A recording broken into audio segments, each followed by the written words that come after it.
नमस्कार, स्वागत है आप सभी का अपने YouTube चैनल पीकेज एडुटेरिया में। हमने जो बीए प्रोग्राम सेकेंड ईयर यानी थर्ड सेमेस्टर की जो हिंदी की यूनिट 1 की शुरुआत करी थी, आज हम उसके पार्ट 3 के बारे में चर्चा करेंगे।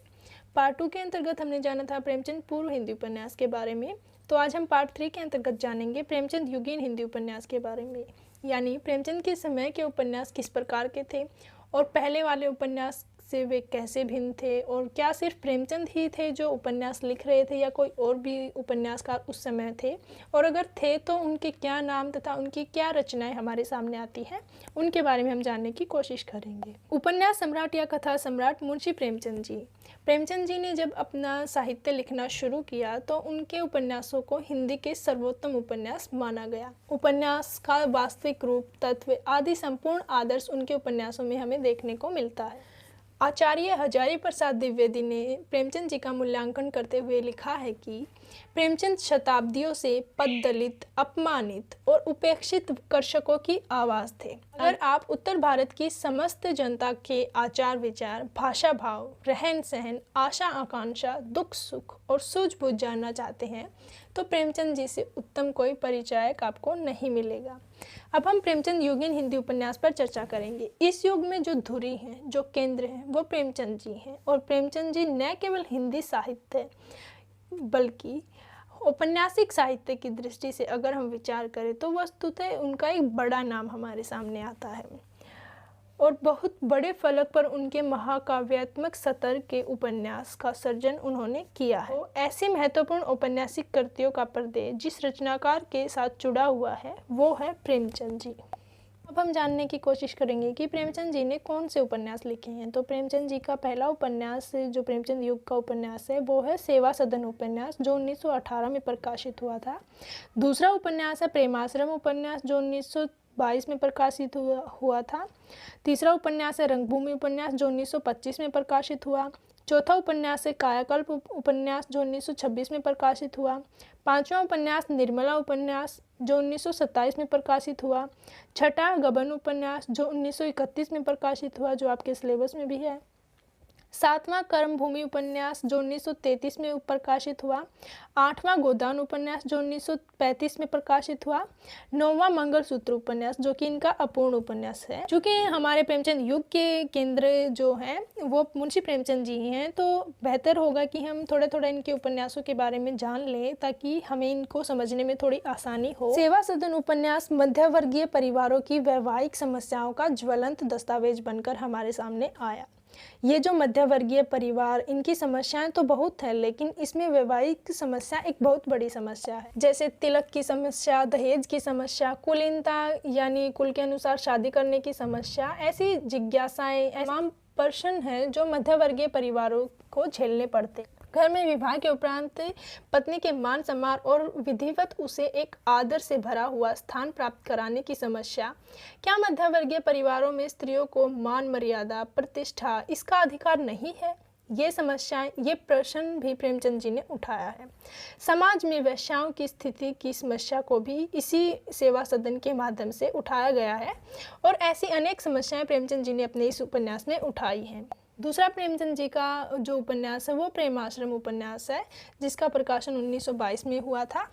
प्रेमाश्रम में प्रेमचंद जी ने कृषक जीवन की समस्या को उठाया है। प्रसिद्ध भारत, जिसको हम 80% कृषि समाज के रूप में देखते हैं और कृषि पर निर्भर के रूप में ही देखते हैं, उसी कृषक जगत की, उसी किसान की, उसी किसान के परिवार की, उसी किसान की ज़मीन की, उसी किसान की पट्टेदारी की, ऐसे न जाने कितनी समस्याएं थी जिनको प्रेमचंद जी ने प्रेमाश्रम के माध्यम से उजागर किया है। इतना पारदर्शी और जीवंत बनाकर प्रेमचंद जी ने प्रस्तुत किया है कि हमें लगता है कि वो किसान हमारे आसपास के गांव के किसान हैं जो पीड़ित हैं, जो दुखी हैं, और जिसका शोषण लगातार हो रहा है। जमींदार पूंजीपति न जाने क्यों कैसे उसका शोषण कर रहा है और उनका हृदय पसीज नहीं रहा। ये प्रमुख चीज़ें प्रेमचंद जी ने अपने प्रेमाश्रम उपन्यास में हमारे सामने प्रस्तुत की हैं। अगला उपन्यास हमारे सामने आता है प्रेमचंद जी का रंगभूमि उपन्यास, जिसका प्रकाशन 1925 में हुआ था। रंगभूमि उपन्यास में प्रेमचंद जी ने ग्रामीण की स्थितियों का चित्रण किया है कि इसमें ऐसा चित्रण उन्होंने किया है कि ऐसा प्रामाणिक, प्रभावशाली, विस्तृत, व्यापक ग्रामीण जीवन का जो चित्रण है अन्य किसी उपन्यास में देखने को नहीं मिलता है। स्वयं प्रेमचंद जी के उपन्यासों में भी नहीं मिलता है, तो दूसरे उपन्यासकारों में तो इतनी बड़ी फर्क का चित्रण कहीं देखने को मिलेगा ही नहीं। अगला उपन्यास हमारे सामने आता है प्रेमचंद जी का कायाकल्प उपन्यास, जिसका 1926 में प्रकाशन हुआ था। इस उपन्यास में प्रेमचंद जी ने मानवता का और जो सांप्रदायिकता है इन दोनों बड़े मुद्दों को उठाया है। मनुष्यता को, मानवता को हमें कितना महत्व देना चाहिए और सांप्रदायिकता समाज के लिए, भारतीयता के लिए कितनी घातक है। यह बहुत सांस्कृतिक और बहुत धार्मिक देश है, ये सभी को अपने साथ लेकर चलती है, अपने में आत्मसात करके चलना चाहता है। यहाँ पर जाति का कोई भेद नहीं है, इसलिए तमाम उस समय के फिल्मी गीतों में, तमाम उस समय की कविताओं में ऐसे भावों को कवियों ने, साहित्यकारों ने, रचनाकारों ने उजागर किया और उनकी प्रेरणा हमारे सामने रखी है। अगला उपन्यास हमारे सामने आता है प्रेमचंद जी का निर्मला उपन्यास, जिसका प्रकाशन 1927 में हुआ था। उपन्यास भले ही देखने में छोटा हो, लेकिन अपने कथ्य में, अपने शिल्प में, अपने उद्देश्य में वो बहुत बड़ा उपन्यास है। इसमें दहेज प्रथा, जो उस जमाने की भारतीय समाज की एक बड़ी समस्या थी, उसको उजागर किया गया है। वृद्ध विवाह, पारिवारिक विघटन और विघटन से होने वाला विनाश, इसको भी प्रेमचंद जी ने निर्मला उपन्यास के माध्यम से उठाया है। इसके पश्चात प्रेमचंद जी का अगला उपन्यास हमारे सामने आता है गबन उपन्यास, जिसका प्रकाशन 1931 में हुआ था तथा जो हमारे सिलेबस के अंतर्गत भी आता है, जो हमें पढ़ना होगा। इसके अंतर्गत भी प्रेमचंद जी ने मध्य वर्ग की कुंठाओं को, उनकी चुनौतियों को, समाज की समस्याओं को उजागर करने का काम किया है। इसमें प्रेमचंद जी का मनोवैज्ञानिक सूझबूझ हमें दिखाई देगी। आभूषण प्रियता स्त्री जाति को कहाँ तक ले जाती है और उसकी खामियाजे पूरे परिवार को कैसे, पूरे समाज को कैसे भुगतने पड़ते हैं, और जो लोभ है, जो लालच है, उसके कारण जो मुख्य पात्र है वो कैसे गबन करने की स्थिति तक आ जाता है। गबन करने की स्थिति यानी किसी चीज़ को हड़प लेने की स्थिति तक वो कैसे आ जाता है। अपनी पत्नी की इच्छाओं और लालसाओं की पूर्ति के लिए वो कहाँ तक पहुँच जाता है। तो ये कुछ ऐसे पर्सन प्रेमचंद जी ने उठाए हैं अपने उपन्यास में, जो उस समय समाज में बुरी तरह से व्यापक थे। इसके पश्चात प्रेमचंद जी का अगला उपन्यास है कर्म भूमि उपन्यास, जिसका 1933 में प्रकाशन हुआ था। समाज में जो हरिजन वर्ग के लोग हैं उनकी समस्याओं को बड़ी खूबी के साथ प्रेमचंद जी ने उठाया है। इसमें प्रेमचंद जी ने अस्पृश्यता की समस्या को भी उठाया है कि ईश्वर ने सबको समान बनाया है।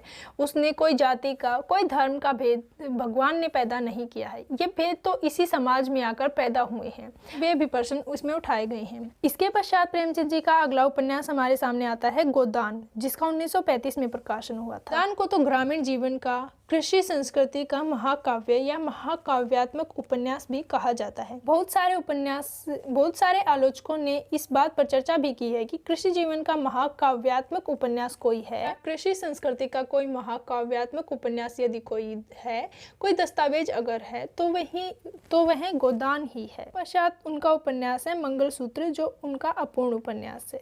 तो ये प्रेमचंद जी के कुछ उपन्यास है जिनको प्रेमचंद जी ने हिंदी में लिखा था, जिनके बारे में हमने जाना, और जिनके बारे में जानने से हमें उनके बारे में भी पता चला कि वो एक बड़ी फलक के उपन्यासकार थे, एक बहुत ऊंचे दर्जे के उपन्यासकार थे। यही कारण था कि जो प्रेमचंद जी के नाम पर ही हमने साहित्य को या हिंदी उपन्यास को उनके नाम पर ही विभक्त किया है। प्रेमचंद युगीन हिंदी उपन्यास में प्रेमचंद जी के बाद अगला बड़ा नाम आता है जयशंकर प्रसाद जी का।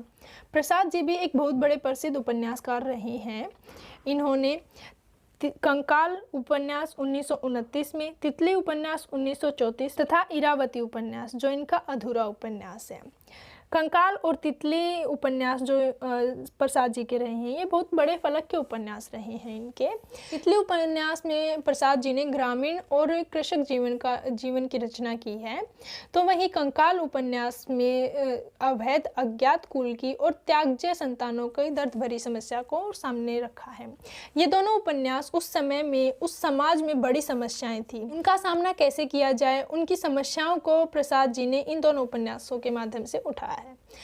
प्रसाद जी छायावाद के बहुत बड़े कवि हैं, बहुत बड़े प्रवर्तक कवि हैं। जो छायावादी कवि रूप है, वहीं इन औपन्यासिक रचनाओं में भी कहीं न कहीं भाषा और शैली के माध्यम से, शिल्प के माध्यम से दिखाई देता है। प्रसाद जी के बाद अगला नाम आता है विशंभर नाथ कौशिक जी का। विशंभर नाथ कौशिक ने हमें भिखारिणी उपन्यास तथा माँ उपन्यास हमें दिया है। ये दोनों उपन्यास बहुत ही चर्चित उपन्यास रहे हैं, बहुत ही सुपाठ्य और प्रशंसनीय रहे हैं। ये उपन्यास प्रेमचंद जी की उपन्यास शैली के आसपास ही घूमते रहे हैं। इन दोनों उपन्यासों पर प्रेमचंद जी और प्रेमचंद जी का प्रदेश साफ दिखाई देता है, यानी प्रेमचंद से प्रेरणा लेकर कौशिक जी ने इन उपन्यासों की रचना की थी। विशंभर नाथ कौशिक के बाद हमारे सामने आते हैं आचार्य चतुरसेन शास्त्री। आचार्य चतुरसेन शास्त्री भी एक बहुत बड़ा नाम है। इन्होंने भी बहुत अधिक संख्या में उपन्यास लिखे, अलग अलग क्षेत्रों की चुनौतियों और समस्याओं को लेकर हमारे सामने आए। युवा वर्ग ने तो अपने घरों में एक छोटे छोटे पुस्तकालयों की स्थापना कर ली थी। मूल्यों पर भी कम थे और ये जो पेपर बैक संस्करण होता है ये इस फॉर्म में थे। पेपर बैक संस्करण यानी पेपर छापने की एक नई विधि, गत्ते को हटाकर एक पतला सा फ्लैप तैयार करना, किताबों को हल्के करने के लिए ये जो संस्करण था वो छपा था। जो उपन्यास है उनमें हृदय की परख उपन्यास, हृदय की प्यास उपन्यास, अमर अभिलाषा उपन्यास, आत्मदाह उपन्यास, वैशाली की नगर वधू उपन्यास, सोमनाथ उपन्यास, सोना और खून उपन्यास, रक्त की प्यास उपन्यास, मंदिर की नर्तकी उपन्यास, नरमेघ उपन्यास, अपराजिता आदि बहुत सारे इनके उपन्यास रहे हैं। ऐसे बहुत सारे उपन्यास हैं जिनकी चर्चा की जा सकती है। तो चतुरसेन शास्त्री ने हिंदी की लोक अभिरुचि को ध्यान में रखने के साथ साथ ऐतिहासिकता को भी ध्यान में रखा, सामाजिकता का भी ध्यान रखा और सांस्कृतिक के आधार पर भारतीय मूल्यों को भी ध्यान में रखा। तो बहुत सारे उपन्यास उन्होंने लिखे हैं। शास्त्री जी के बाद अगला बड़ा नाम आता है उग्र जी का। पूरा नाम है पांडे बेचन शर्मा उग्र जी। इनके उपन्यासों में चंद हसीनों के खतूत उपन्यास जिसका प्रकाशन 1927 में हुआ, दिल्ली का दलाल उपन्यास जिसका प्रकाशन भी 1927 में हुआ, बधवा की बेटी उपन्यास जिसका प्रकाशन 1928 में हुआ, शराबी उपन्यास जिसका प्रकाशन 1930 में हुआ, सरकार तुम्हारी आंखों में उपन्यास जिसका प्रकाशन 1936 में हुआ, जीजा जी जिसका प्रकाशन 1944 में हुआ, फागुन के दिन जिसका प्रकाशन 1955 में हुआ, जिसमें समाज की कमजोरियां उठाई हैं, जिनकी तरफ दूसरे उपन्यासकार नहीं गए, चाहे वो मर्यादा के कारण नहीं गए, सामाजिकता के कारण नहीं गए या संकोच के कारण नहीं गए, लेकिन उग्र जी ने वो सारी गलतियां, वो सारे अंधेरे कमरों में झांका, ये उपन्यासों में उतारा। बुराइयों की नगन सच्चाइयों को बड़ी साफ गोई के साथ और दरिया दिली के साथ उन्होंने अपने रचनाओं में, अपने उपन्यासों में पिरोया और उनकी प्रशंसा भी हुई। वस्तुतः उग्र जी की रचनाओं में उनका सुधारवादी दृष्टिकोण प्रधान था। वे चाहते थे कि हम इन उपन्यासों को इसलिए सामने रखें ताकि उनका सुधार कैसे किया जाए, उनका उपाय कैसे निकाला जाए, इस पर सोचा जा सके। तो इस तरीके से उग्र जी ने भी प्रेमचंद युग में एक महत्वपूर्ण भूमिका निभाई है। हमारे सामने आगे आते हैं ऋषभ चरण जैन। इन्होंने भी अपने उपन्यासों के माध्यम से एक नई पहचान बनाई है।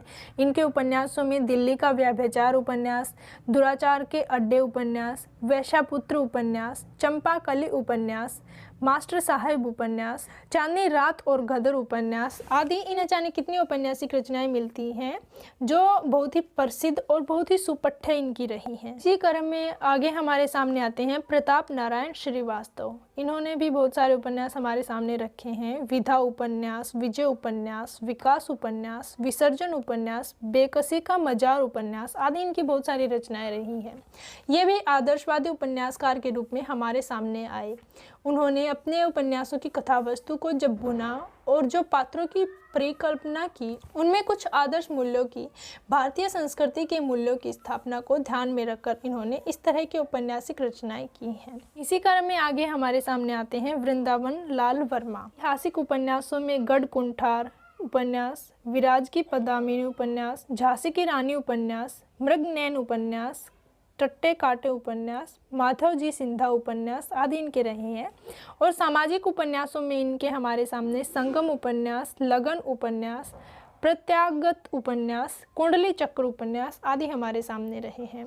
इनमें जो राष्ट्र नायक है, जो राष्ट्र चरित्र है, वो जिन्होंने समाज और सामाजिकता को प्रभावित किया है, राष्ट्र और राष्ट्रीयता को जिन्होंने मार्गदर्शन किया है, ऐसे पात्रों को इन्होंने उपन्यासों के लिए चुना। विराटा की पद्मिनी तो बहुत चर्चित उपन्यास रहा। ऐसे अपने क्षेत्र का दूसरे के क्षेत्र का इतिहास अध्ययन करके और उन पात्रों का नायक नायिका बनाकर घटनाक्रमों को उपन्यासों में पिरोकर, कहानियों में पिरोकर इन्होंने प्रस्तुत किया है। ये हम देख पाएंगे इनके उपन्यासों में। इनके पश्चात हमारे सामने आते हैं सूर्यकांत त्रिपाठी निराला जी। निराला जी ने जितना अवदान कविता के क्षेत्र में हमें दिया है, उतना ही उन्होंने अवदान हमें गद्य के क्षेत्र में भी दिया है। व्यंग्य लेखन में देख लीजिए, कथा लेखन में देख लीजिए, औपन्यासिक लेखन में देख लीजिए, तो निराला जी के पास एक विलक्षण प्रतिभा थी, जो उन्होंने अप्सरा उपन्यास, अलका उपन्यास, निरुपमा उपन्यास तथा प्रभावती उपन्यासों में दी है। निराला जी के हमारे सामने प्रमुखतः ये 4 उपन्यास आते हैं। तो आज की इस वीडियो में हमने जाना प्रेमचंद युगीन हिंदी उपन्यास के बारे में, कि प्रेमचंद के समय कौन से उपन्यासकार थे, कौन सी विषय वस्तु थी, और प्रेमचंद जी के अलावा अन्य कौन से उपन्यासकार, उनकी कौन सी रचनाएं थी, इनके बारे में हमने जाना। उम्मीद है आपको हमारी वीडियो अच्छी लगी होगी। हमारी वीडियो के पसंद आने पर like, comment, share and subscribe करना ना भूलें। धन्यवाद।